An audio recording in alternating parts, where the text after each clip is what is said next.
A paz do Senhor Jesus para todos os irmãos. Pastor Paulo aqui, mais uma vez, para deixar uma mensagem de Deus aos nossos corações.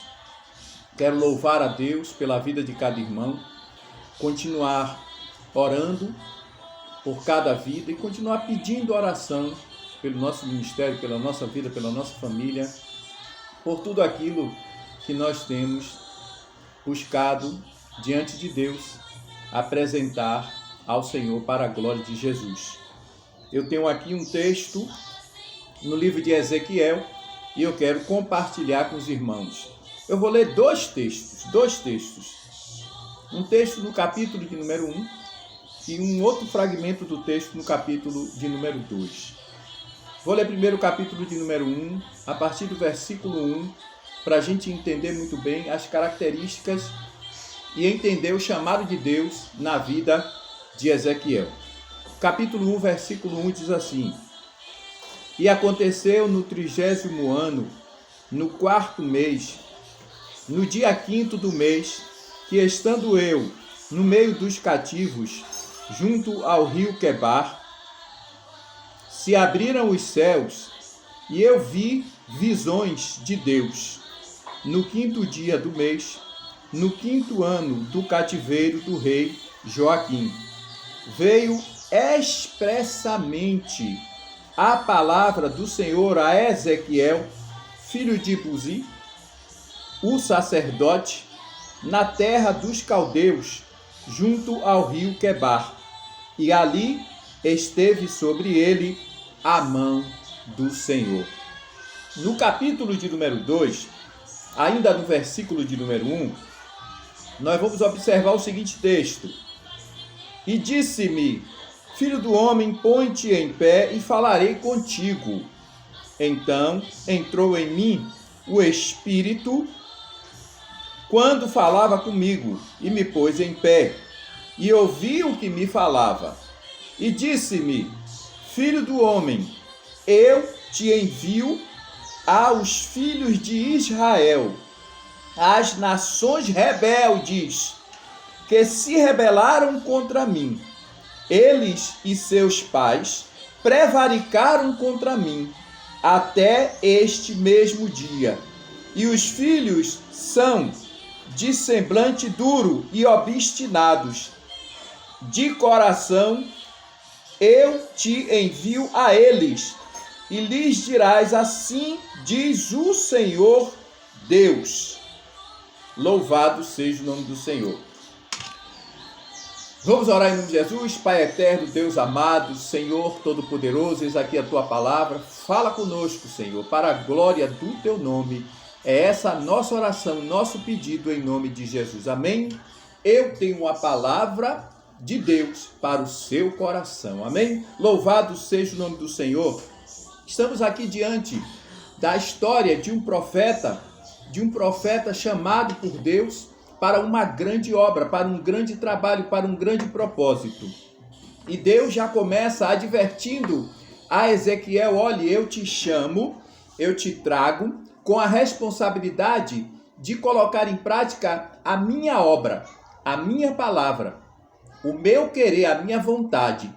Mas o Senhor já estava advertindo logo de início a Ezequiel: olhe, vou te levar e vou te apresentar e te dar a oportunidade de falar a um povo, e já te digo, esse povo é rebelde, esse povo é um povo de coração duro, mas o chamado e a responsabilidade que eu coloco diante de você é pregar para este povo. E nós vamos observar a vida de Ezequiel.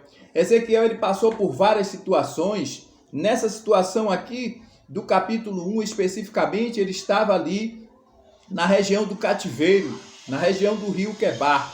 Ali, o povo de Deus esteve naquela região durante 70 anos, onde eles viveram ali num cativeiro, mais ou menos comparado aos tempos que nós estamos vivendo hoje. Hoje nós estamos no cativeiro do nosso domicílio, por causa dessa situação que nós estamos enfrentando. E naquela época, naquele momento, estava o povo de Deus ali no cativeiro, onde esteve ali por 70 anos, pela vontade de Deus, pelo querer de Deus, pela determinação de Deus. Então Deus ele chama Ezequiel, para que Ezequiel então possa conduzir a sua mensagem àquele povo, conduzir a mensagem de Deus para aquele povo. Louvado seja o nome do Senhor. Glória ao Deus eterno. Eu tenho uma palavra de Deus para o seu coração. Louvado seja o nome do Senhor Jesus. E aí nós vamos ver ao longo de toda a trajetória desse livro de Ezequiel, da vida de Ezequiel, narrada no texto bíblico que ora estamos apresentando, nós vamos observar que Deus ele trabalhou com Ezequiel, ele apresentou a Ezequiel a determinação que deveria ser apresentada, a palavra que deveria ser apresentada ao povo. Ao longo de toda a vida de Ezequiel, de todo o período de profetização de Ezequiel, todo o período em que Ezequiel estava ali para profetizar contra o povo ou a favor do povo, Deus usou Ezequiel de várias formas para profetizar contra várias nações. Deus trouxe várias visões a Ezequiel. Deus proporcionou a Ezequiel várias vivências, várias situações, até em muitos momentos situações adversas. Muitos desgastes aconteceram na vida de Ezequiel. Ezequiel foi levado ao templo para olhar a situação dos sacerdotes. Ezequiel, ele recebeu visões poderosas, maravilhosas da parte de Deus. E tudo isso nós podemos observar que ao longo da trajetória, da vida de Ezequiel, e não só da vida de Ezequiel, como na vida de todos nós precisamos a cada tempo renovar-nos. Nós precisamos a cada tempo recriar determinadas situações na nossa vida, rebuscar determinadas situações em nossa vida. E o Senhor ele chega a nos comparar a uma águia, exatamente porque chega um certo tempo da vida que a águia ela busca uma renovação. Ela renova tudo aquilo que ela tem e que ela precisa desses instrumentos ou desses membros para que ela possa ou elas possam ali continuar a sua relação com o mundo. Ela precisa restaurar o seu bico, ela precisa restaurar as suas unhas, as suas garras, ela precisa restaurar as suas penas. Então assim também somos nós, evangélicos, crentes em Cristo Jesus. E não foi diferente com Ezequiel. E aí nós vamos observar que Deus ele chama Ezequiel para um propósito mais profundo. Chama Ezequiel para um compromisso maior, para que ele possa entender que a partir de um certo tempo há um desgaste na vida do crente, há um desgaste na vida do profeta, há um desgaste na vida do pastor. E é necessário buscar essa renovação. E no capítulo 47, exatamente, Deus chama Ezequiel para que essa restauração, não só na vida de Ezequiel, mas que também pudesse ser multiplicada através da mensagem que Ezequiel iria apresentar ao povo de Israel. Deus então, no capítulo 47, Deus chama ele para que ele observe o templo. Então ele entra no templo e ali aparece para ele um homem que nós podemos entender que é o anjo do Senhor, né? E muitas vezes nós podemos entender que é o próprio Senhor. E esse homem ele traz na mão um cordel de medir, né? Uma cana de medir, um instrumento usado para se medir as distâncias. E então Ezequiel entra no templo e ele mostra ali o altar de Deus, aonde sai, né, uma água. E aquela água começa a sair, sai pela porta do templo, e Ezequiel vai acompanhando, ele leva Ezequiel, e ali ele começa a medir a distância das águas. Ele mede 1000 côvados, né, ou 500 metros, e ali Ezequiel vai entrando naquelas águas. E no primeiro momento ainda estão as águas dando no tornozelo, né, de Ezequiel, e as águas ainda estão rasas, mas aquele homem continua entrando, continua medindo. Na verdade, o que Deus está falando com Ezequiel: olha, Ezequiel, venha que eu quero um compromisso. Eu quero que você tenha um compromisso comigo em águas mais profundas. Eu quero que você mergulhe mais fundo. Eu quero que você entre mais. Às vezes a gente vê pessoas que estão dentro do templo, dentro da casa de Deus, mas está com uma relação superficial com Deus, está com uma relação, louvado seja o nome do Senhor, que ainda deixa a desejar na presença de Deus. E Deus, ele quer chamar a mim e a você para que nós tenhamos um compromisso com maior responsabilidade, que nós possamos mergulhar mais fundo nas águas do Senhor, nas águas do Espírito. E Deus assim faz com Ezequiel. O homem vai medindo, o Senhor, ele vai medindo ali as águas e chamando Ezequiel para que ele entre em águas mais profundas. Chega num certo momento em que Ezequiel, ele se depara com água muito profunda, onde não dá mais para continuar andando, onde só dá para continuar a nadar.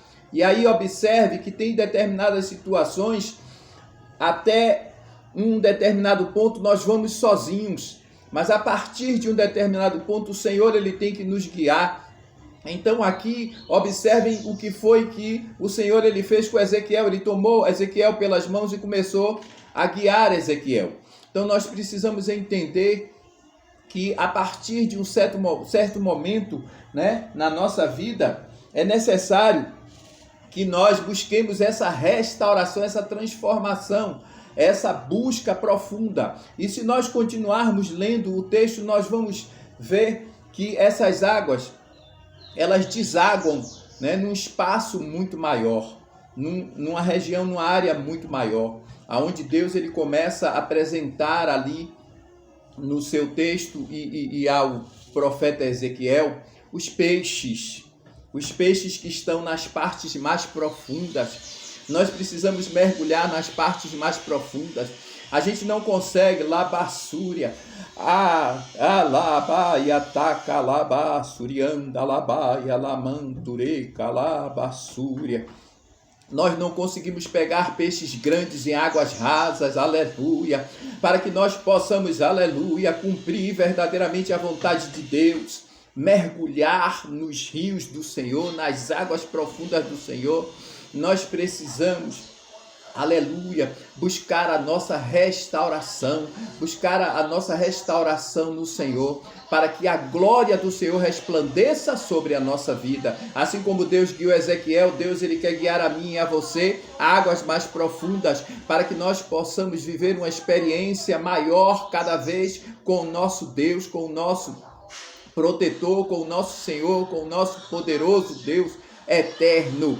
Então, para a glória do Senhor Jesus, não esqueça, nós precisamos mergulhar mais fundo nas águas do Senhor. Nós precisamos ser guiados para águas mais profundas, onde estão os peixes maiores, para a glória de Deus. Amém?